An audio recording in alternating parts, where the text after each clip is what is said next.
Ça n'est pas un prix fixé par le gouvernement, c'est un prix dont les principaux acteurs, à la fois transformateurs, abatteurs et distributeurs, avaient pris l'engagement de monter progressivement par une cotation chaque semaine.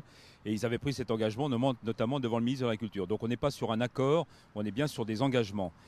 Sur le fond, je peux comprendre évidemment les arguments, qui sont des arguments que nous-mêmes nous dénonçons, compétitivité, normes, réglementation, bref, tout ce qui aujourd'hui handicape la production française. Sur la forme, c'est plus contestable parce que écrire simplement aux éleveurs en leur disant écoutez, on est désolé, la semaine prochaine, nous ne nous présenterons pas pour acheter les porcs. Il y a aujourd'hui beaucoup d'éleveurs qui ont des porcs qui sont finis, donc qui doivent partir et qui sont malheureusement en élevage, qu'il faut nourrir, ça coûte. Et non seulement ça, mais les trésoreries des éleveurs aujourd'hui sont exsangues. Donc une situation évidemment très compliquée sur le court terme. Peut-être faut-il aussi que le gouvernement donne un petit coup de pouce à cette filière, par exemple en soutenant sur la trésorerie de ces abattoirs et ces transformateurs, pour leur permettre eux aussi de renvoyer auprès des éleveurs. Vous savez, on est dans une situation très paradoxale.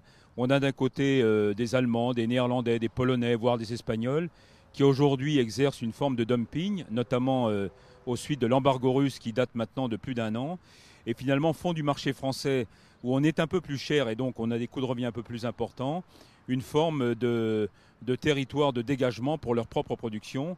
Donc il faut à la fois qu'on traite le problème à Bruxelles, il faut qu'on le traite à Paris parce qu'il y a le court terme, mais il y a aussi le moyen terme sur des mesures plus structurelles. Et puis dans la filière porcine, je crois qu'il est temps aussi que nous posions quelques questions. Par exemple, ne devons-nous pas, à côté du cadran qui exprime cette cotation chaque semaine, imposer de plus en plus des formes de contrats entre le producteur, l'abatteur, le transformateur et le distributeur, des contrats qui finalement s'affranchiraient quelque peu de cette cotation hebdomadaire qui aujourd'hui, on le voit bien, ne répond pas aux attentes des éleveurs, peut-être même d'ailleurs ne répond pas tout simplement aux attentes de la filière.